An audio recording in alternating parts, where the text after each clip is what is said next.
حضرت لال شہباز قلندر کا ملتان میں قیام۔ ملتان میں قیام کے دوران چونکہ ماہ رمضان کا مہینہ تھا تو ایک جگہ افطاری کا وقت قریب ہو گیا۔ سب نے مشورہ کیا کہ افطاری اسی جگہ پر کی جائے۔ چونکہ افطاری میں کافی وقت تھا تو آپ کے ساتھیوں میں سے کوئی پانی لینے کے لیے چلا گیا، کوئی جنگل میں لکڑیاں اکٹھی کرنے کے لیے چلا گیا۔ تھوڑی سی گندم آپ کے پاس موجود تھی جو حضرت لال شہباز قلندر رحمۃ اللہ علیہ نے پسوانے کے لیے رکھی ہوئی تھی۔ آپ اس گندم کو لے کر روانہ ہوئے۔ اس دور میں روایت کے مطابق یہ تھا کہ گھریلو عورتیں معاوضہ لینے کے بدلے میں گھر کی چکی میں گندم پیس دیا کرتی تھی۔ حضرت لال شہباز قلندر اس مقصد کے تحت ایک گھر کے قریب پہنچے جہاں پر آپ نے دیکھا ایک عورت اپنے گھر میں گندم پیس رہی تھی۔ اس عورت نے جب لال شہباز قلندر کو دیکھا تو وہ آپ کے حسن و جمال پر مائل ہو گئی، آپ پر دیوانہ وار عاشق ہو گئی۔ حالانکہ وہ عورت شادی شدہ تھی مگر پھر بھی اس کی نیت میں فطور آ گیا۔ وہ وہاں سے اٹھی، دروازے پر آ کر آپ سے پوچھنے لگی، آپ کس مقصد کے تحت میرے دروازے پر کھڑے ہیں؟ آپ نے اپنی گندم اس عورت کے حوالے کر دی اور کہنے لگے کہ میں آپ سے یہ گندم پسوانا چاہتا ہوں۔ وہ عورت گندم لے کر اپنے صحن میں واپس آ گئی اور گندم پیسنے لگی، لیکن اس عورت کی نیت بہت خراب تھی۔ اس نے گندم پیستے وقت لال شہباز قلندر کی طرف دیکھنا شروع کیا اور مسکرا کر بار بار آپ کی طرف متوجہ ہونے لگی۔ پیارے دوستو، یہ دیکھ کر حضرت لال شہباز قلندر نے عورت کی طرف کوئی توجہ نہیں دی اور سر جھکا کر آپ کے اللہ تعالیٰ کے ذکر میں مشغول ہو گئے۔ عورت بدستور للچائی نظروں سے آپ کی جانب دیکھتی رہی۔ اس کے ضبط کا بندھن اب ٹوٹ چکا تھا۔ لال شہباز قلندر عورت کی اس بری نیت کو دیکھ کر اٹھے، گندم وہیں چھوڑ کر گھر سے باہر جانے لگے۔ وہ عورت چونکہ بدکار تھی، فوراً ہی سمجھ گئی کہ یہ درویش اب ہاتھ سے نکلنے والا ہے۔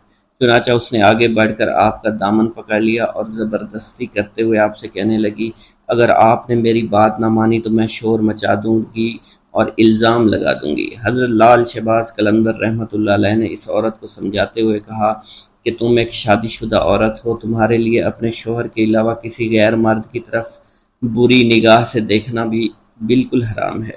میں اس وقت روزے سے ہوں، مجھے تنگ نہ کرو، مجھے گناہ کی طرف رغبت مت دلاؤ۔ پیارے دوستو، آپ اس عزم کے ساتھ اس عورت سے بات کر رہے تھے اور اسے گناہ سے بچنے کی تلقین فرما رہے تھے، لیکن اس عورت پر شیطان پوری طرح سے غالب تھا، ہوس میں بالکل اندھی ہو چکی تھی۔ اس نے جب دیکھا کہ آپ کسی طرح اس کے قابو میں نہیں آ رہے تو اس نے غصے میں آ کر چور چور کا شور مچانا شروع کر دیا۔ پیارے دوستو، عورت کا شور سن کر ارد گرد کے گھروں سے لوگ دوڑتے چلے آئے، مجمع لگ گیا، سب لوگ اس سے پوچھنے لگے، بی بی کیا ہوا؟ عورت نے انہیں سارا واقعہ بیان کر دیا۔ چنانچہ لوگ دونوں کو لے کر شہر کے قاضی کے پاس پہنچ گئے۔ وہاں قاضی نے عورت سے ساری صورتحال پوچھی تو عورت نے وہی بات بتائی جو اس نے اپنے محلے داروں کو بتائی تھی۔ قاضی حضرت لال شہباز قلندر کی طرف متوجہ ہوا تو اس نے آپ کی طرف دیکھا تو اس پر عجیب قسم کا رعب اور دبدبہ طاری ہو چکا تھا۔ اس نے محسوس کیا کہ یہ کوئی نیک انسان ہے۔ آپ کے چہرے سے شرافت ٹپک رہی تھی، اس لیے قاضی نے بڑے مؤدبانہ انداز سے کہا، اے آدمی، اس عورت نے تم پر بڑا ہی گھناؤنا الزام لگایا ہے، تم اس کے جواب میں کیا کہنا چاہتے ہو؟ یہ الزام ایسا ہے کہ سوائے گواہ پیش کرنے کے کوئی صورت نہیں آتی۔ تب حضرت لال شہباز قلندر رحمۃ اللہ علیہ نے بڑے اعتماد اور تسلی سے جواب دیا، اے قاضی، اللہ نقائص سے پاک ہے اور اللہ ہی کی ذات ہے، کسی کے عیب کو ظاہر کرنا کوئی اچھی بات نہیں۔ اگر اس بات پر اصرار کرتے ہیں کہ میں اپنی صفائی میں گواہی پیش کروں تو میرا گواہ اس عورت کا شیرخوار بچہ ہے جو اس وقت جھولے میں لیٹا ہوا ہے اور وہاں پر سب کچھ دیکھ رہا تھا۔ تمام لوگ آپ کی یہ بات سن کر حیران ہوئے۔ قاضی کہنے لگے کہ یہ کیسے ممکن ہے، ایک شیرخوار بچہ گواہی دے گا؟ یہ تو ابھی بول بھی نہیں سکتا۔ آپ قاضی کی بات سن کر فرمانے لگے، جہاں تک اس بچے کے کلام کی بات ہے تو اس بچے سے وہی کلام کرائے گا جس نے بچپن میں حضرت عیسیٰ علیہ السلام سے کلام کرایا تھا۔ پیارے دوستو، قاضی آپ رحمت اللہ علیہ کا یہ جواب سن کر ہکا بکا رہ گیا۔ تمام حاضرین بھی ساری کارروائی دیکھ رہے تھے، وہ بھی حیران تھے۔ اب قاضی نے بچے کے باپ کو حکم دیا کہ وہ بچہ لے کر اس کے سامنے آئے۔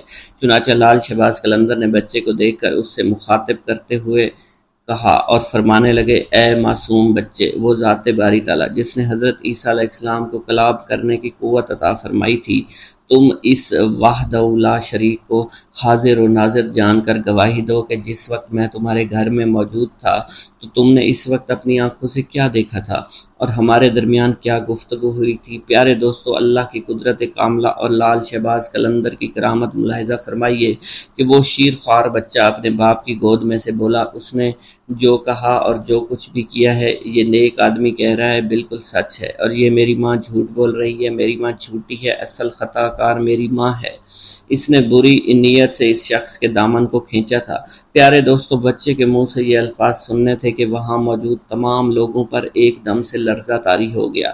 وہ حیران اور پریشان حیرانی کے سمندر میں بالکل گم ہو چکے تھے۔ قاضی صاحب بھی اس سب واقعہ سے بہت حیران اور پریشان ہو گئے۔ یہ دیکھ کر قاضی اپنی جگہ سے اٹھا اور لال شہباز قلندر کے ہاتھوں کو بوسہ دے دیا۔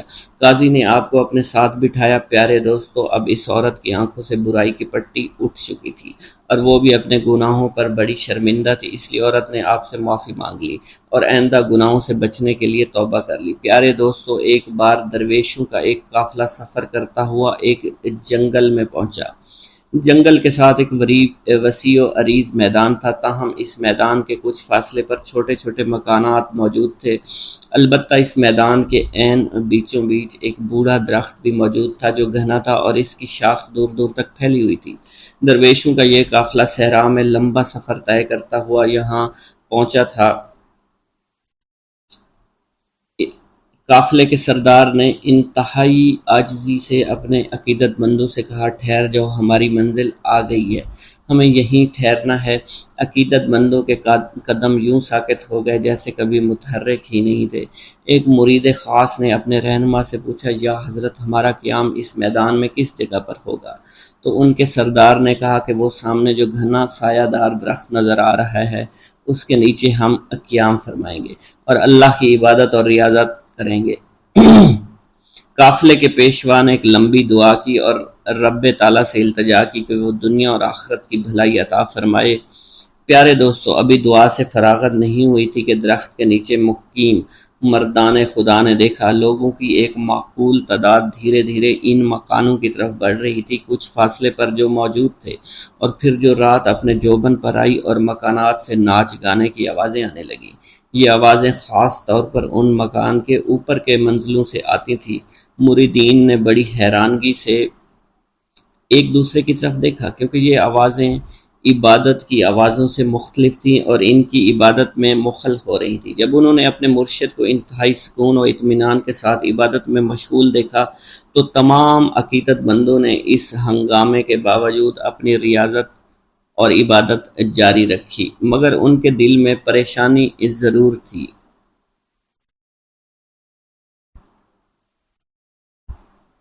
آدھی رات کے بعد سب آہستہ آہستہ واپس جانے لگے، شور شرابہ تھم گیا، ناچ گانے کی آوازیں دم توڑ گئیں۔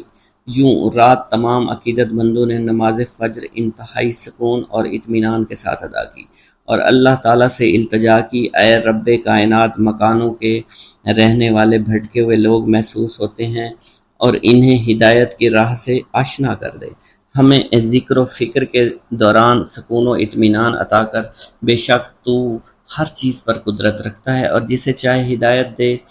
فیض یاب کرنا تیرا ہی کام ہے اور تیری مرضی اور تیری منشا کے بغیر کسی کو ہدایت مل ہی نہیں سکتی۔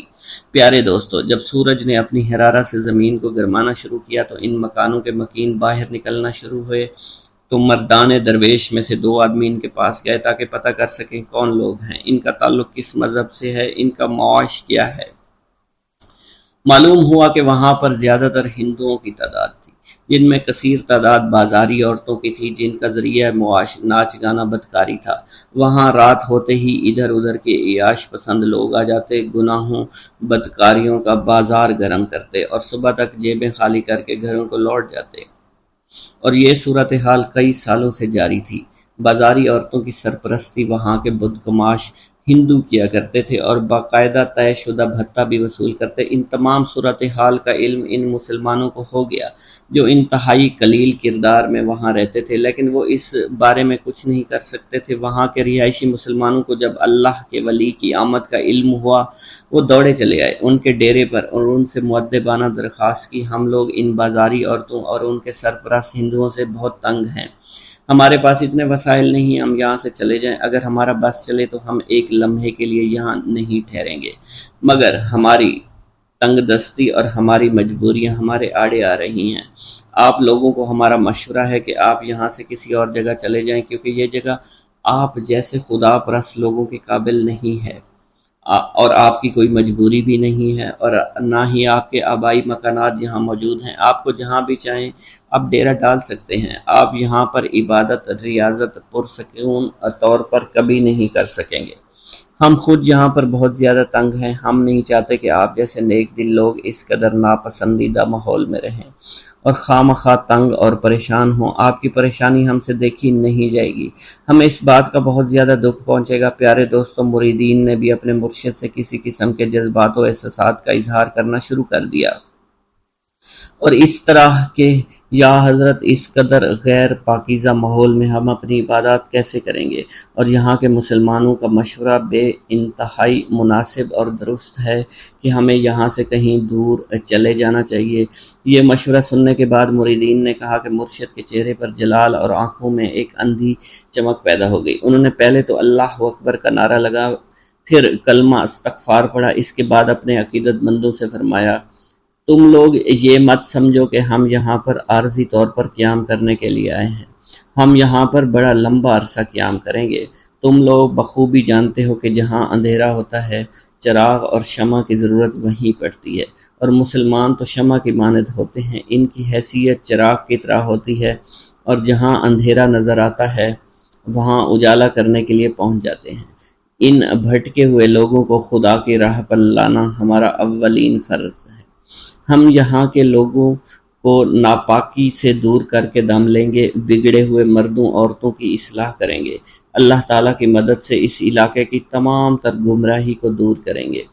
وہ دن ضرور آئے گا جب یہاں پاکیزگی کی خوشبو چاروں طرف پھیل جائے گی، وحدانیت کا نور پھیلے گا اور تمام قسم کی خرافات کا کلا کما ہو جائے گا۔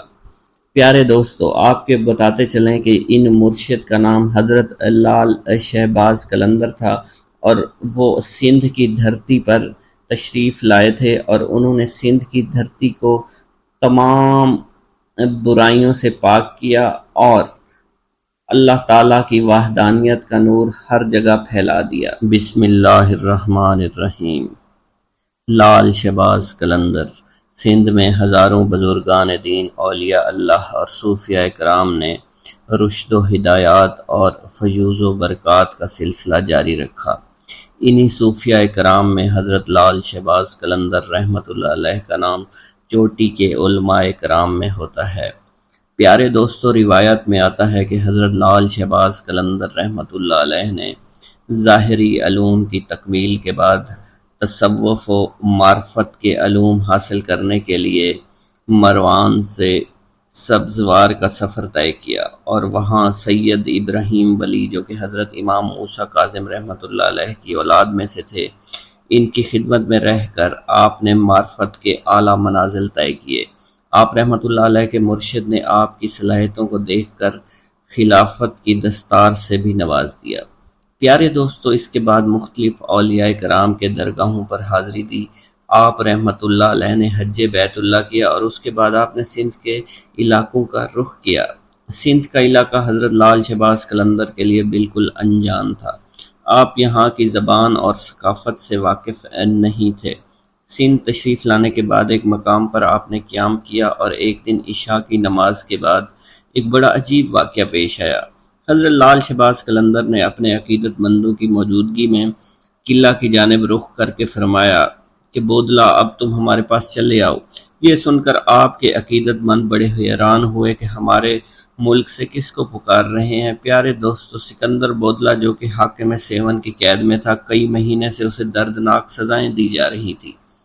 ادھر آپ کی زبان مبارک سے یہ کلمات ادا ہوئے، اور ادھر بودلا کا جسم اچانک زنجیروں سے آزاد ہو گیا۔ بودلا بڑی حیرانگی میں تھا کہ یکا یک زندان کا دروازہ کھل گیا۔ بودلا کو اپنے مرشد کی آواز سنائی دے رہی تھی۔ بودلے نے بے اختیار نعرہ لگایا، میرا مرشد آ گیا۔ پیارو دوستو تیزی سے اٹھا اور قید خانے سے باہر کی جانب جو ہے وہ دوڑنے لگا۔ آخر وہ میدان میں پہنچ گیا جہاں لال شہباز قلندر اور ان کے ساتھیوں نے قیام کیا ہوا تھا۔ بودلا سے مل کر حضرت لال شہباز قلندر نے اپنے مریدین کو بتایا کہ یہ تمہارا بھائی بودلا ہے، اسے حاکم سیون نے بہت تنگ کیا اور اس مظلوم کو ناحق طور پر جیل میں قید رکھا۔ انشاءاللہ حاکم بہت جلد عبرت ناک انجام کو پہنچے گا۔ پیارے دوستو، یہ اس وقت کی بات ہے جب سندھ میں لا قانونیت، ظلم و تشدد ہر طرف عام تھا، کوئی کسی کی فریاد نہیں سنتا تھا۔ اس وقت کا مقولہ آج بھی مشہور ہے، اندھیر نگری چوپٹ راج۔ لوگوں کو بے بس اور لاچار دیکھ کر ایک مجذوب جس کا نام سکندر بودلا تھا، وہ اکثر ایک نعرہ مستانہ لگایا کرتا تھا کہ میرا مرشد آنے والا ہے، ظلم کا زوال ختم ہونے والا ہے۔ سکندر بودلا سیستان کی پہاڑیوں میں عبادت اور ریاضت کرتا تھا۔ ایک رات سکندر بودلا نے خواب میں ایسی آواز سنی کہ ایک مرد قلندر آ رہا ہے جو تاریکی کو نور میں بدل دے گا۔ پھر اکثر ان بزرگ کی بات پر یہ کلمات جاری رہتے، میرا مرشد آ رہا ہے۔ پیارے دوستو، اس نعرے کو سن کر شہر کے لوگوں کے دلوں میں یہ دعا اٹھتی تھی کہ خدا کرے کہ ہمارا کوئی نجات دہندہ بڑی جلدی آ جائے، ہمیں راجہ کے ظلم سے بچا لے۔ مجذوب کی آواز ایسی کڑکدار تھی کہ راجہ کے گلے کے دیوار کو چیر کر اندر پہنچ جاتی تھی۔ رات کے اندھیرے اور سناٹے میں یہ پرسوز آواز جو ہے لوگوں کی نیندیں اڑا دیتی تھی۔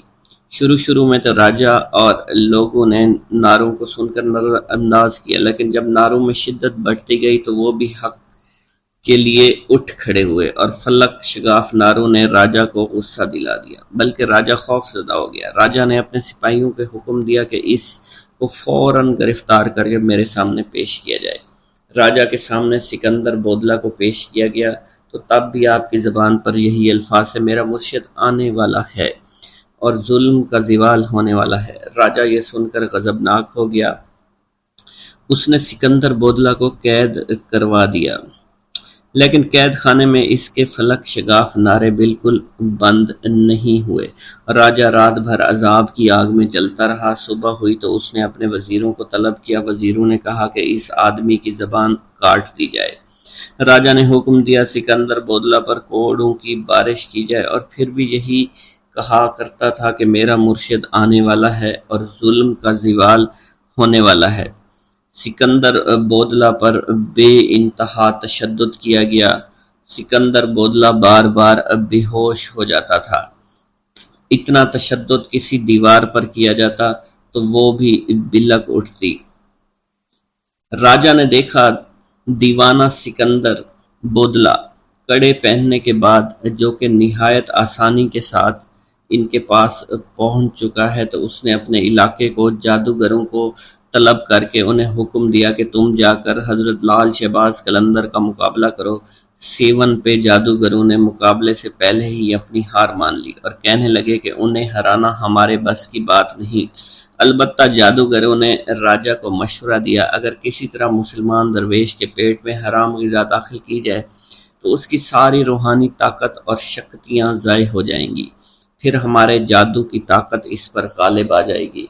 راجہ نے ایک روز اس سے حرام جانور کا گوشت پکایا اور پکوان سجا کر مسلمان درویش حضرت لال شہباز قلندر کی خدمت میں بھجوا دیا۔ جب یہ پکوان حضرت لال شہباز کی خدمت میں پیش کیا گیا تو کھانا دیکھتے ہی قلندر رحمت اللہ علیہ کا چہرہ بالکل بدل گیا۔ آپ نے حکم دیا اس پکوان کو اٹھا دیا جائے، اور آپ رحمت اللہ علیہ فرمانے لگے، ہمارا خیال تھا کہ وہ کافر راجہ اتنی نشانیاں دیکھنے کے بعد ایمان لے آئے گا، مگر جس کی تقدیر میں ہلاکت بربادی لکھی جا چکی ہو اسے اللہ کے سوا کوئی نہیں ٹال سکتا۔ آپ کے اس عمل سے لرزہ طاری ہو گیا اور پھر دوسرے لمحے زمین لرزنے لگی۔ سیون شدید زلزلے کی لپیٹ میں آ گیا۔ زمین نے 2-3 کروٹیں لی اور طاقت اور اقتدار کا سارا کھیل اچانک ہی ختم ہو گیا۔ ادھر لال شہباز قلندر کے سامنے کھانے کا خوان الٹا پڑا تھا، ادھر حاکم سیون کے قلعے کی بنیادیں الٹ چکی تھی۔ پیارے دوستو، اسی طرح ایک اور روایت میں آتا ہے کہ ایک مجذوب حضرت لال شہباز قلندر کا دیوانہ تھا۔ اس کو ساری دنیا میں حضرت لال شہباز قلندر سے زیادہ کوئی بھی پیار نہیں کرتا تھا۔ بادشاہ اس وقت اس بات سے جلتا تھا کہ میرے خلافت حضرت لال شہباز قلندر کے حق میں نعرے لگانے والا یہ کون ہے؟ اس نے اسے آدمی کو اپنے پاس بلوایا اور اسے حکم دیا کہ کیا تم ہی نعرے لگاتے پھرتے ہو؟ راجہ چوپٹ کو اس مجذوب نے جواب دیا، ہاں میں ہی نعرے لگاتا ہوں، میرا مرشد لال شہباز قلندر ہے۔ یہ کہہ کر اس مجذوب آدمی نے دوبارہ دیوانہ وار اونچی اونچی آواز میں نعرے لگانا شروع کر دیا۔ راجہ چوپٹ نے پوچھا، تمہارا نام کیا ہے؟ اس نے کہا، میرا نام سکندر بودلہ ہے۔ تو راجہ چوپٹ نے کہا کہ قلندر کے حق میں نعرے لگانا بند کرو۔ یہ سن کر بودلہ بہار کی آواز میں مزید شدت آ گئی اور اس راجہ کی بد دماغی اپنے عروج کو پہنچ چکی تھی۔ اس نے حکم دیا کہ مجھ سے بغاوت کرنے کے جرم میں اس آدمی کو ذبح کر کے پکایا جائے اور سب لوگ اس کا گوشت کھائیں۔ بادشاہ کا حکم ملتے ہی اس کے سپاہیوں نے سکندر کو جلا کر قتل کر دیا اور ایک بڑے دیگچے میں ان کا گوشت پکایا گیا اور سب لوگوں نے وہ گوشت کھا لیا۔ پیارے دوستو، ادھر لال شہباز قلندر رحمۃ اللہ علیہ دیوانہ وار دھمال ڈال رہے تھے۔ حضرت لال شہباز قلندر معمول کے مطابق بودلہ بہار پکار رہے تھے۔ انہوں نے جیسے ان کلمات کو پکارا تو مختلف روایات میں آتا ہے کہ جن جن لوگوں نے حضرت بودلہ کا گوشت کھایا تھا ان پر عجیب و غریب قہر طاری ہو گیا تھا۔ جو بوٹیاں وہ کھا چکے تھے ان کے منہ اور میدوں سے نکل کر لال شہباز قلندر کے پاس آ گئیں۔ ساری بوٹیاں جمع ہونا شروع ہو گئیں۔ جب بوٹیوں کے تمام اعضاء جمع ہو گئے تو ان اعضاء نے ایک جسم کی شکل اختیار کر لی اور اس جسم نے بھی دھمال ڈالنا شروع کر دی۔ تھوڑی دیر کے بعد وہ جسم دوبارہ ٹکڑے ٹکڑے ہو گیا۔ پیارے دوستو، یہ منظر دیکھ کر راجہ گھبرا گیا تو لال شہباز قلندر نے چوپٹ راجہ سے پوچھا، تو نے میرے مرید کو شہید کیوں کیا؟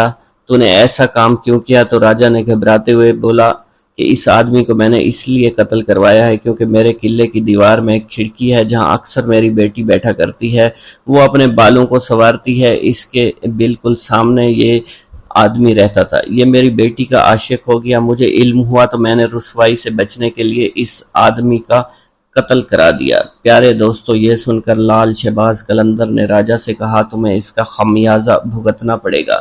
مگر راجہ لال شہباز قلندر کو دھمکاتے ڈراتے اپنے محل کی جانب چلا گیا۔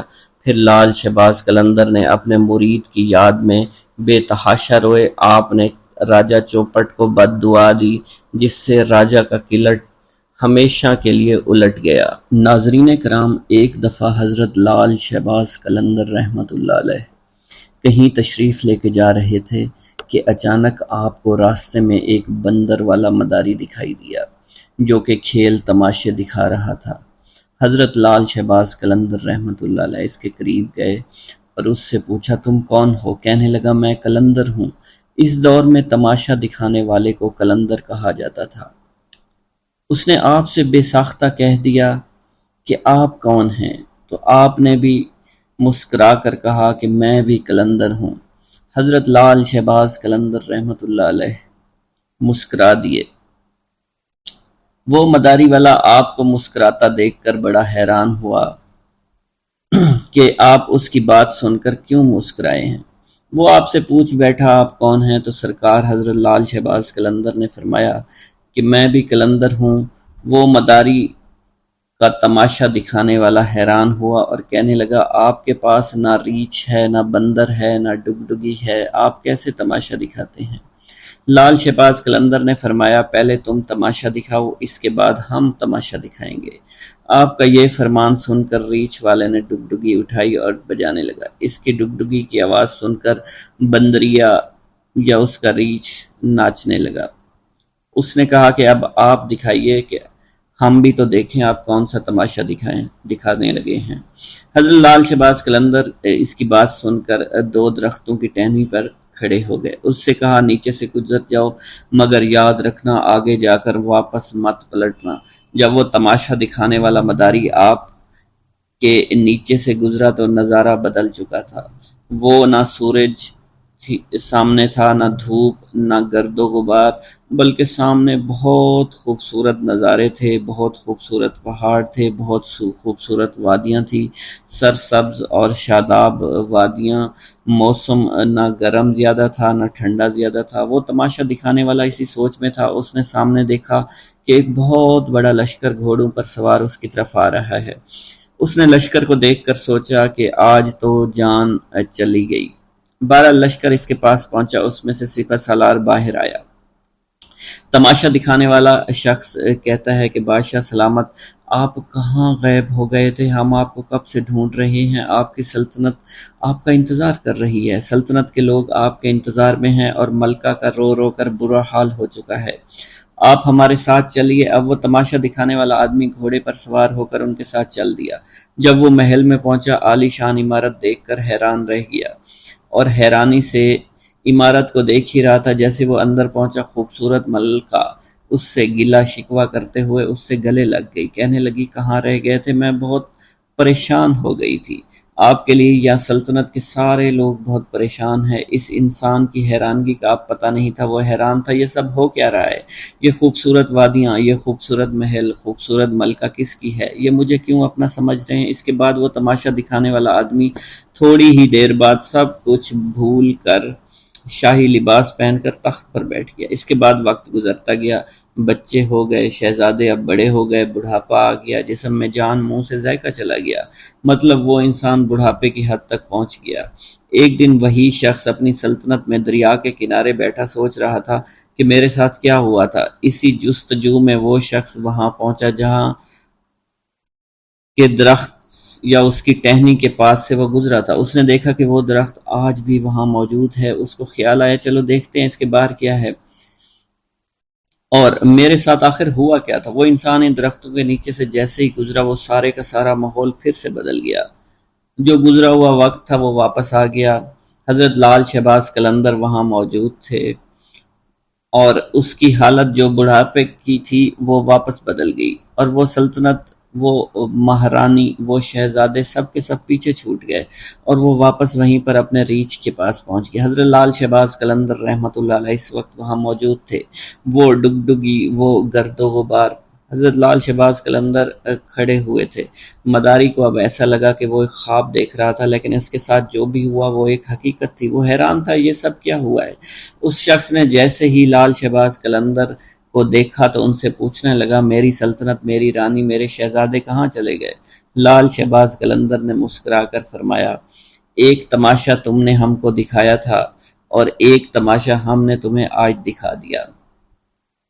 واللہ عالم۔ ایک دفعہ سیون شریف میں قحط پڑ گیا، تمام نہریں سوکھ گئیں، کنویں سوکھ گئے، کھانے پینے کی چیزیں ختم ہو گئیں، لوگ بے حد پریشان ہو گئے، کسی کے زندہ بچنے کی امید نہیں تھی۔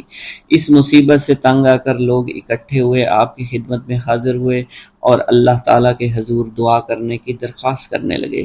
آپ رحمۃ اللہ علیہ نے لوگوں سے فرمایا تم سب لوگ اپنے گناہ کی معافی مانگو، میرے پیچھے کھڑے ہو جاؤ۔ تمام لوگ آپ کے پیچھے کھڑے ہو گئے۔ آپ نے اللہ کے حضور عاجزی، انکساری کے ساتھ دعا فرمائی۔ ابھی آپ دعا مانگ کر اپنے حجرے میں داخل نہیں ہوئے تھے، اللہ تعالیٰ نے ان کی دعا سن لی اور باران رحمت برسنے لگی۔ ناظرین کرام، جس زمانے میں آپ گرنار میں مقیم تھے، آپ کے گرد حاجت مندوں کا ایک ہجوم سا لگا رہتا تھا۔ یہ زمانے بھر کے ستائے ہوئے بیمار لوگ تھے جنہیں حضرت لال شہباز قلندر رحمۃ اللہ علیہ کے تسکین آمیز کلمات جینے کا حوصلہ دیا کرتے تھے۔ شہر میں ایک دل گرفتہ بھی رہتا تھا جس کا جوان بیٹا گم ہو گیا تھا۔ بیٹی کی جدائی سے اس شخص کی یہ حالت ہو گئی تھی کہ دن رات روتا رہتا تھا۔ عزیز و اقارب اور دوست یاروں سے صبر کی تلقین کے ساتھ ساتھ بیٹے کی موت کا یقین دلانے کی بھی کوشش کرتے تھے کہ اگر وہ زندہ ہوتا تو ضرور لوٹ آتا، یا تو کسی نے اسے قتل کر دیا ہے یا پھر اسے جنگلی جانور کھا گئے ہیں۔ جتنے منہ اتنی باتیں۔ غمزدہ باپ بیٹے کی زندگی سے مایوس ہو چکا تھا، مگر پھر بھی کبھی کبھی اس کے دل میں امید کی ایک لہر اٹھا کرتی تھی اور وہ اپنی بیوی سے کہتا تھا کہ میرا بیٹا ابھی زندہ ہے تو دیکھنا ایک دن وہ ضرور آئے گا اور وہ زندہ درگور باپ کے سینے پر سر رکھ دے گا اور ہمارے تاریک مکانوں میں خوشیوں کے چراغ جل اٹھیں گے۔ اب وہ خاتون کیا جواب دیتی، اس کی حالت اس کے شوہر سے بھی بدتر تھی، بس خاموش نظروں سے اپنے شریک حیات کی طرف دیکھتی رہتی، آنسو بہانے لگتی اور ہمیشہ روتی رہتی تھی۔ ایک دن دوست کے کہنے پر یہ شخص حضرت لال شہباز قلندر رحمۃ اللہ علیہ کی خدمت میں حاضر ہوا اور سارا قصہ بیان کیا۔ آپ رحمۃ اللہ علیہ نے فرمایا کہ تیرے دل کی گواہی سچی ہے، تیرا بیٹا زندہ ہے۔ آپ نے فرمایا اس کو جا کر لانا پڑے گا۔ اگلے دن آپ غمزدہ باپ کے ساتھ سفر پر روانہ ہوئے۔ طویل سفر کے بعد ایک جنگل میں پہنچے، ایک جھونپڑی دیکھی۔ لال شہباز قلندر آدمی کو باہر کھڑا کر کے خود جھونپڑی میں داخل ہو گئے۔ کچھ درویش بیٹھے تھے۔ آپ نے ایک نوجوان درویش کو مخاطب کرتے ہوئے کہا، تم خود کتنے سکون سے بیٹھے ہوئے ہو اور آپ کے والدین آپ کے فراق میں مرے جا رہے ہیں۔ آپ اس نوجوان کو لے کر جھونپڑی سے باہر آئے اور باہر آ کر اس کے باپ سے اس کی ملاقات کروائی۔ والدین بہت خوش ہوئے۔ ماں باپ کی اجازت سے وہ نوجوان حضرت لال شہباز قلندر کی خدمت میں مشغول ہو گیا اور ایک دن ولایت پر فائز ہو گیا۔ ناظرین کرام، جب آپ سیون شریف میں تشریف لائے تو آپ کے گلے میں مستقل طور پر پتھر کا ایک وزنی گلوبند پڑا رہتا تھا۔ ایک چھوٹے چھوٹے خوبصورت تراشے ہوئے قیمتی پتھر لگے۔ آپ کی ایک خاص عادت یہ بھی تھی کہ آپ راستہ چلتے وقت ہمیشہ اپنے سر کو جھکائے ہوئے رکھتے تھے۔ کسی مجلس میں تشریف فرما ہوتے تو گردن خم کیے رہتے تھے۔ روایتوں میں یہ بھی آتا ہے کانوگن نامی محلے کے قریب ایک گلی میں اکثر دین کی تبلیغ کے لیے آپ بیٹھا کرتے تھے۔ اسی محلے میں ایک مشہور ہندو خاندان تھا جن کی عورتیں پردے کی سخت پابندی کیا کرتی تھی، مگر اس خاندان کے ہاں آپ کی بے حد مقبولیت تھی اور آپ کی عقیدت مندی تھی۔ آپ جس بھی گلی میں آ کر بیٹھتے تو ایک عورت اپنے بال کھول کر کھڑکی میں کھڑی ہو جاتی اور گھنٹوں آپ کو دیکھتی رہتی، اسلام کی تبلیغ کی باتیں سنتی رہتی تھی۔ اس عورت کی دلی خواہش تھی کہ کسی طرح حضرت لال شہباز قلندر رحمۃ اللہ علیہ کے چہرے مبارک کا دیدار کر لے، مگر چونکہ آپ ہمیشہ اپنے سر کو جھکا کر بیٹھے رہتے تھے، اس لیے وہ عورت آپ کے چہرے مبارک کا دیدار کرنے میں کامیاب نہیں ہو سکی۔ ایک دن اس ہندو عورت نے وحشت کے عالم میں بالکنی سے نیچے چھلانگ لگا دی۔ لال شہباز قلندر کے قدموں میں گری۔ اونچائی سے گرنے کے سبب وہ ہندو عورت شدید زخمی ہو گئی تھی، پس اس نے اسی وقت ایک نظر آپ کے چہرہ مبارک پر ڈالی اور فوت ہو گئی۔ جب محلے والوں نے دیکھا تو ایک ہنگامہ کھڑا ہو گیا۔ اس کے بعد مرنے والی عورت کے رشتہ دار اسے اٹھانے کے لیے اور آپ سے کہا کہ اجازت دیجیے اس بد نصیب عورت کو لے جائیں اور آخری رسومات ادا کریں۔ خاندان کے لوگوں نے آپ سے اجازت یوں چاہی تھی کیونکہ عورت کے مرنے کے بعد بے پردگی کے خیال سے لال شہباز قلندر رحمۃ اللہ علیہ نے اپنی چادر اس کے جسم پر ڈال دی تھی۔ اب یہ بات پہلے سے ہی اس ہندو خاندان میں مشہور ہو چکی تھی اور آپ کا چہرہ مبارک وہ خاتون دیکھنا چاہتی تھی اور یہ خبر جنگل میں آگ کی طرح پھیلی ہوئی تھی۔ جب لوگوں نے آپ سے پوچھا تو آپ نے بے ساختہ فرمایا کہ مجھ سے کیا چاہتے ہو، یہ تمہاری امانت ہے، جہاں چاہو اسے لے جاؤ۔ اب رشتہ داروں نے زمین سے لاش کو اٹھانے کی کوشش کی، مگر وہ لاش ان لوگوں سے اٹھ نہیں سکی۔ لاش بے حد وزنی تھی، جس کے بعد 15 سے 20 افراد نے لاش کو اٹھانے کے لیے زور لگانا شروع کر دیا، مگر لاش تو زمین سے جیسے چپک گئی تھی۔ حضرت لال شہباز قلندر نے جب ان لوگوں کی پریشانی دیکھی تو لاش کے پاس آ کر فرمایا، اگر تم شہر کے تمام لوگوں کو بھی جمع کر کے لے آؤ تب بھی یہ لاش نہیں اٹھ پائے گی۔ اس عورت کے رشتہ داروں نے یہ سنا تو دنگ رہ گئے۔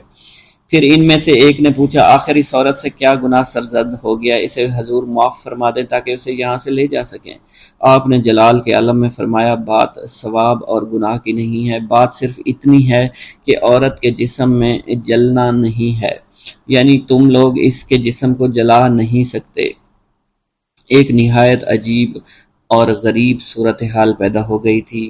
پوچھا پھر ہم کیا کریں، جس پر حضرت لال شہباز قلندر نے سکوت آمیز لہجے میں فرمایا وعدہ کرو تم سب اسے دفن کرو گے تو یہ لاش اٹھ جائے گی۔ ہندوؤں نے وعدہ کیا، جس کے بعد اس عورت کی ارتھی اٹھنے کی بجائے جنازہ اٹھا۔ اس عورت کو مسلمان طریقے سے دفن کیا گیا۔ اس عورت کی قبر سیون شریف میں آج بھی موجود ہے، جسے ہندو مہذب دنیا کے لوگ دور دور سے دیکھنے آتے ہیں۔ آج بھی سیون میں آتے ہیں اور اس کے موقع پر جو مہندی اٹھتی ہے اس عورت کی قبر سے اٹھائی جاتی ہے اور مختلف علاقوں سے گزرتی ہوئی حضرت لال شہباز قلندر رحمۃ اللہ علیہ کی درگاہ پر آتی ہے۔